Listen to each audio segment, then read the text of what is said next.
នេះពេលអនាគតវីរុសកញ្ជ្រឹលត្រូវបានកែច្នៃជាថ្នាំព្យាបាលជំងឺភាគច្រើនរួមទាំងមហារីកជាអកុសលអ្នកវិទ្យាសាស្ត្រមិនអាចគ្រប់គ្រងវាបានហើយវាបានឆ្លងដល់មនុស្សភាគច្រើនអ្នកឆ្លងបានក្លាយជាបិសាច Dog Seekers ដែលស៊ីមនុស្សនិងខ្លាចពន្លឺព្រះអាទិត្យ3ឆ្នាំក្រោយការផ្ទុះឡើងពិភពលោកបានក្លាយជាទីហោះស្ថាននៅញូវយ៉កអ្នកជំនាញវីរុស Robert រស់នៅជាមួយឆ្កែរបស់គាត់ឈ្មោះ Sam ដោយសារសត្វដើរពេញទីក្រុង Sam ប្រើច្រមុះនិងត្រចៀកដើម្បីស្វែងរកពួកវា Robert បើកឡានដេញតាមពួកវាយ៉ាងលឿនដោយសារគ្មានអ្នកថ្មើរជើងផ្លូវខ្លះត្រូវបិទដោយកំទេចកំទីនិងយានយន្តដូច្នេះគាត់ត្រូវបន្តដោយថ្មើរជើងគាត់ពូកែបាញ់កាំភ្លើងណាស់ក្រោយបរបាញ់ជាច្រើនឆ្នាំតែពេលឃើញតោចាប់ចំណីបានមុនដើម្បីបញ្ចុកកូនគាត់ក៏បណ្ដោយពួកវានីលិការបស់គាត់តែងតែរត់ពេលថ្ងៃជិតលិចដើម្បីឲ្យគាត់ប្រញាប់ត្រឡប់ទៅផ្ទះវិញពេលចូលផ្ទះគាត់ចាក់ទឹកអូសាវែលនៅរានហាលដើម្បីកុំឲ្យបិសាចតាមក្លិនគាត់បានដើម្បីកុំឲ្យឈួត Robert ព្យាយាមធ្វើរឿងធម្មតានៅក្នុងផ្ទះគាត់ប្រមូលអាហារជាច្រើននិងរៀបចំអាហារពេលល្ងាចរាល់ថ្ងៃព្រមទាំងមើលវីដេអូចាស់ធ្វើដូចនៅមានទូរទស្សន៍មើលគាត់ក៏ចូលចិត្តចាក់ភ្លេងពេលធ្វើការងារផ្ទះដូចជាងូតទឹកឲ្យ Sam ដែរពេលយប់គាត់បិទទ្វារនិងបង្អួចជិតឈឹងរួចពួនក្នុងអាងងូតទឹកជាមួយ Sam និងកាំភ្លើងមិនយូរប៉ុន្មានសំឡេងក្រហមរបស់បិសាចក៏បន្លឺឡើងធ្វើឲ្យគាត់នឹកឃើញរឿងចាស់នៅថ្ងៃផ្ទុះជំងឺកោះនេះត្រូវបានបិទគប់ទាំងស្រុងមនុស្សម្នាភ័យស្លន់ស្លោនិងព្យាយាមរត់គេចធ្វើឲ្យមានភាពវឹកវរពេញផ្លូវ Robert បាននាំប្រពន្ធកូនស្រីនិង Sam ចេញពីកោះដោយសង្ឃឹមថានឹងបានស្នាក់នៅផ្ទះមីងរបស់គេពួកគេបានឆ្លោះគ្នាពេលសូដឹងថា Robert មិនទៅជាមួយព្រោះគាត់ត្រូវនៅរកថ្នាំព្យាបាលស្រាប់តែមានអ្នកឆ្លងម្នាក់លោតទង្គិចកញ្ចក់ឡានទើប Robert ប្រញាប់បើកចេញទៅត្រឡប់មកបច្ចុប្បន្ន Robert ហាត់ប្រាណរួចក៏ចុះទៅបន្ទប់ពិសោធន៍ដើម្បីបន្តការស្រាវជ្រាវ Sam មិនត្រូវបានអនុញ្ញាតឲ្យចុះទៅទេព្រោះវាអាចឆ្លងតែ Robert មានអង្គទីកគាត់មានកណ្ដុរឆ្លងជំងឺជាច្រើនដែលបានចាក់សេរ៉ូមសាកល្បងពាក់កណ្ដាលបានបំផ្លាញខ្លួនឯពាក់កណ្ដាលទៀតងាប់នេះជាលទ្ធផលធម្មតាតែថ្ងៃនេះគាត់ភ្ញាក់ផ្អើលពេលឃើញកណ្ដុរមួយក្បាលមានអាការៈធូរស្រាលដើម្បីបន្តស្រាវជ្រាវសេរ៉ូមនេះគាត់ត្រូវការសាកល្បងលើមនុស្សក្រោយមកពួកគេទៅហាងវីដេអូដែលគាត់បានដាក់តុតាបង្ហាញម៉ូដដើម្បីធ្វើឲ្យមើលទៅដូចធម្មតាគាត់និយាយលេងជាមួយពួកវាពេលរើកុនដោយតែងតែយកវីដេអូចាស់មកសង្វិញដូចហាងនៅបាក់អីចឹងបន្ទាប់ពីបេះបន្លែរួចគាត់មើលផែនទីដែលគូសចំណាំផ្ទះដែលបានឆែករួចហើយរើផ្ទះបន្ទាប់គាត់ឆែករកអាហារតែមិនសូវមានសល់ទេព្រោះគេយកទៅអស់ពេលរត់គេចគាត់ឧស្សាហ៍ប្រទះឃើញសាកសពណាស់តែថ្ងៃនេះគាត់រឹតតែសោកសៅពេលឃើញបន្ទប់ទារកដែលមិនធ្លាប់ប្រើបន្ទាប់មកគាត់ចាក់សាងដើម្បីបើកជុំវិញក្រុងដោយចាក់សារហៅអ្នកនៅរស់ឲ្យមកជួបគាត់នៅកំពង់ផែពេលរងចាំគាត់វីកូននៅលើដំបូលយន្តហោះស្រាប់តែ Sam រីសំលេងក្តាន Robert ក៏ប្រញាប់ដេញតាមវា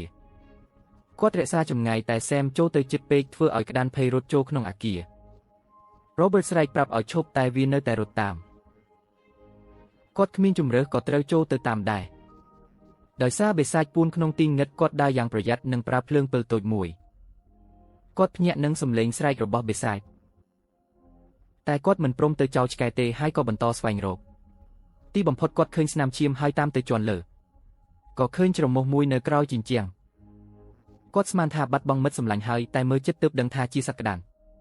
នៅបន្ទប់បន្ទាប់គាត់ឃើញហ្វូងបិសាចតែសំណាងល្អគាត់បិទភ្លើងទាន់ទើបពួកវាមិនឃើញ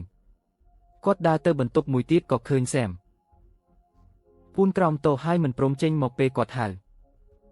ពេលនោះគាត់ទើសំឡេងក៏បញ្ចាំងពើទៅឃើញបិសាចកំពុងស៊ីសត្វវាលោតមកវាប្រហារតែគាត់បាញ់វាទម្លាក់រួចរត់ចេញជាមួយ Sam ពួកបិសាចជេរសំឡេងក៏ដេញតាមគាត់ក៏ឲ្យ Sam រត់ទៅផ្លូវផ្សេងដើម្បីសុវត្ថិភាពពេលពួកវាលោតសង្កត់គាត់ក៏លោតទម្លុះបង្អួចចេញទៅ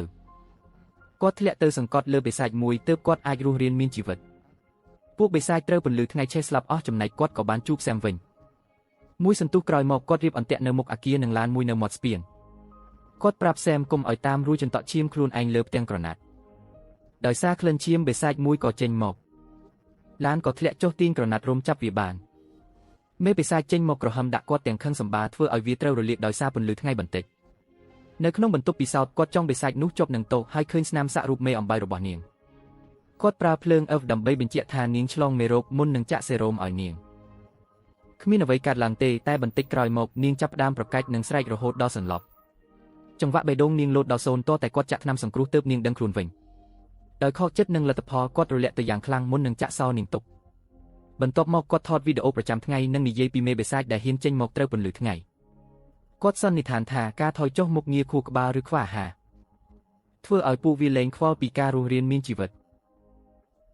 នេះរំលឹកគាត់ពីថ្ងៃផ្ទុះជំងឺម្ដងទៀតពេលដែលគ្រប់គ្នាឈួតវង្វេងផ្លូវត្រូវបិទហើយគ្រួសារគាត់ត្រូវដើរនៅច្រកកំពង់ផែមនុស្សទាមទារជំនួយខណៈទីហ៊ានស្កេងគ្រប់គ្នា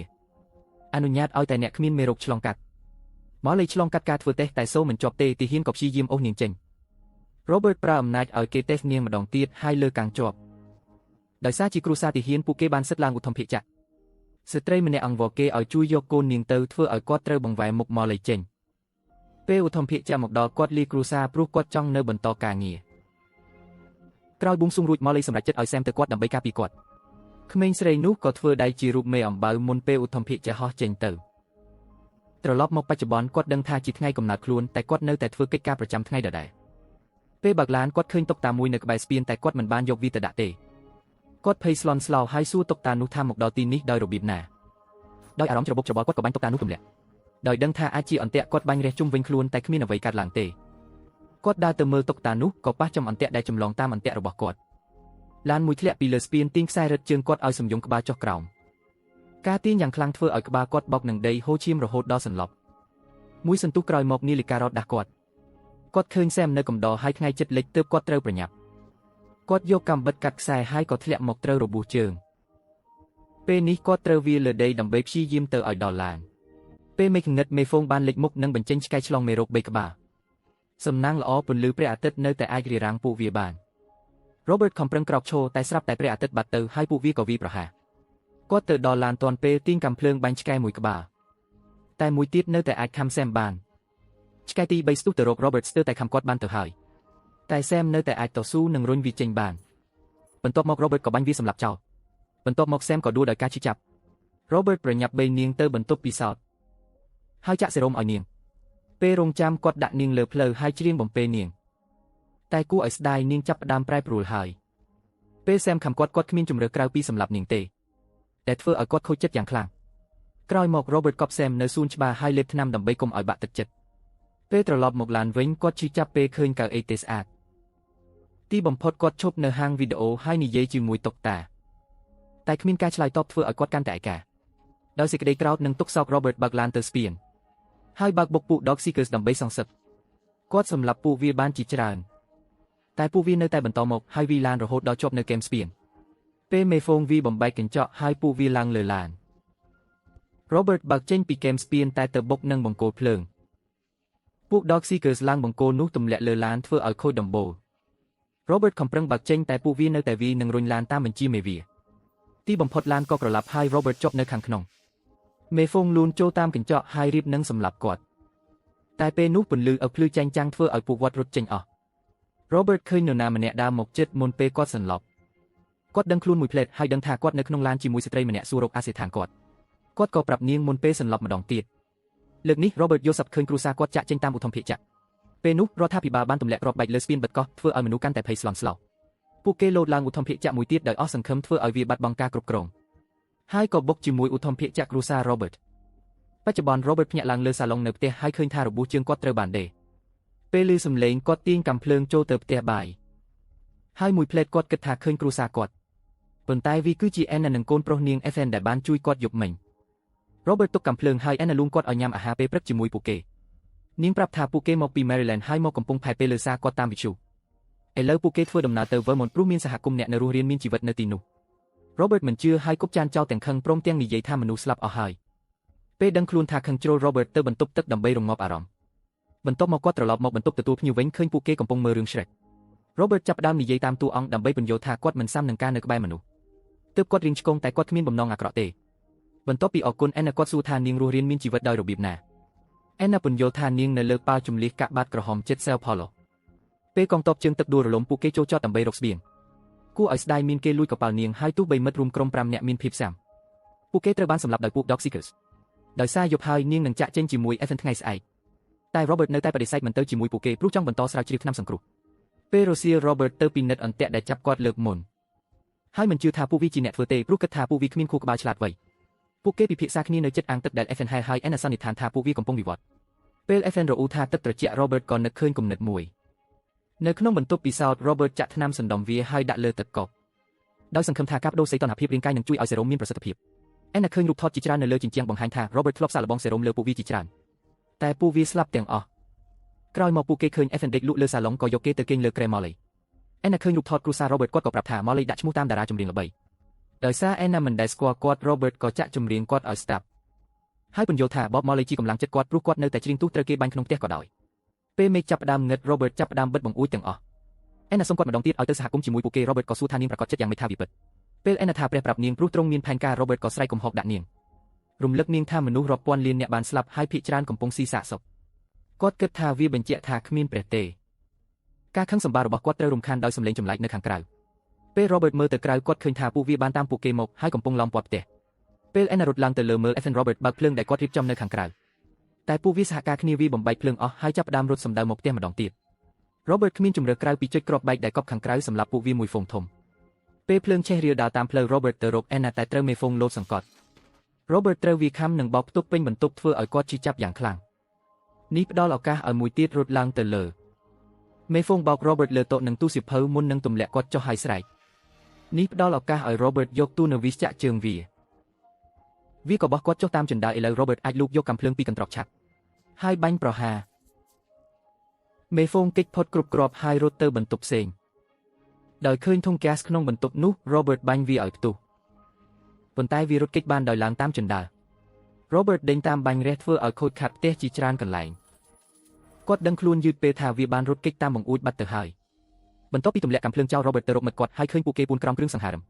ព្រោះមាន York Seeker មួយកំពុងវាបំបែកពីដានក្នុងបន្ទប់នោះ Robert ចង់លួចចូលទៅយកកាំភ្លើងតែពេលនោះវាសម្លេង Molly ហើយលោតវាប្រហារឥឡូវ Robert ត្រូវរត់ហើយយកកាំភ្លើងទាន់ពេលដើម្បីបាញ់វាទម្លាក់បន្ទាប់មក Robert ជួយ Anna និង Evan ចេញមកតែការទូស្បើយរបស់ពួកគេត្រូវរំខានដោយសម្លេងចម្លែក Robert មើលទៅក្រៅឃើញថាមេហ្វូងត្រឡប់មកវិញជាមួយហ្វូងមួយទៀតគាត់នាំមិត្តគាត់ទៅបន្ទប់ពិសោធន៍ក្រោមដីពេលពួកវាចាប់ផ្ដើមឡើងអាគារទីបំផុតពួកវាឡើងលើដំបូលច្រើនពេកទាល់តែបាក់ធ្លាក់ចុះមកឥឡូវពួកវាកំពុងរត់ពេញផ្ទះនៅក្នុងបន្ទប់ពិសោធន៍ពួកគេឃើញថា Dog Seeker នោះកំពុងតែជាសះស្បើយដូច្នេះពួកគេទីបំផុតមានថ្នាំសង្គ្រោះហើយមុនពេល Robert សម្រេចចិត្តថាត្រូវធ្វើអ្វីបន្តហ្វូងនោះទម្លាយចូលបន្ទប់ពិសោធន៍ហើយវាយទ្វារពេល Robert ខំប្រាប់ថាគាត់អាចជួយសង្គ្រោះពួកវាបានតែគ្មានប្រយោជន៍ទេពេលមេហ្វូងមកដល់កម្លាំងដ៏ខ្លាំងរបស់វាអាចវាបំបែកទ្វារបានយ៉ាងងាយវាពីរបីដងទៀតមុននឹងគូរូបមេអំបៅលើកញ្ចក់នឹកឃើញដល់ Molly នឹងស្នាមសាក់លើស្ត្រីនោះ Robert ទីបំផុតទទួលស្គាល់ថាពួកវាក៏មានអារម្មណ៍ដែរហើយក៏ដាក់កាំភ្លើងចុះបន្ទាប់មកគាត់ដកសេរ៉ូមចេញហើយប្រាប់អេញ៉ាឲ្យបើកទ្វារពេលគាត់មើលមេរោគត្រឡប់ចូលខ្លួនស្ត្រីនោះវិញយ៉ាងលឿនគាត់រុញក្រែចេញមកហើយពួកវាក្រហមដាក់គាត់ពេលគាត់ចាក់ថ្នាំដាស់នាងឲ្យភ្ញាក់នាងនិងមេហ្វូងសប្បាយចិត្តណាស់ដែលបានជួបគ្នាហើយមានពេលដកផ្អែមល្ហែមមុនពេលនាងត្រូវគេបិឡើង Robert សុំទោសតែមេហ្វូងគ្រាន់តែក្រហមដាក់គាត់មុននឹងចាក់ចេញជាមួយហ្វូងវាថ្ងៃបន្ទាប់ Robert ចាក់ចេញជាមួយ Anna និង Evan តាមផ្លូវទៅ Vermont ពួកគេចាក់សារថ្មីនិយាយដោយ Anna ប្រាប់អ្នកនៅរស់រានមានជីវិតផ្សេងទៀតឲ្យមកសហគមន៍នៅលើភ្នំកុំភ្លេចចុច Subscribe និងបើក Notification ដើម្បីទស្សនាវីដេអូថ្មីអរគុណសម្រាប់ការទស្សនា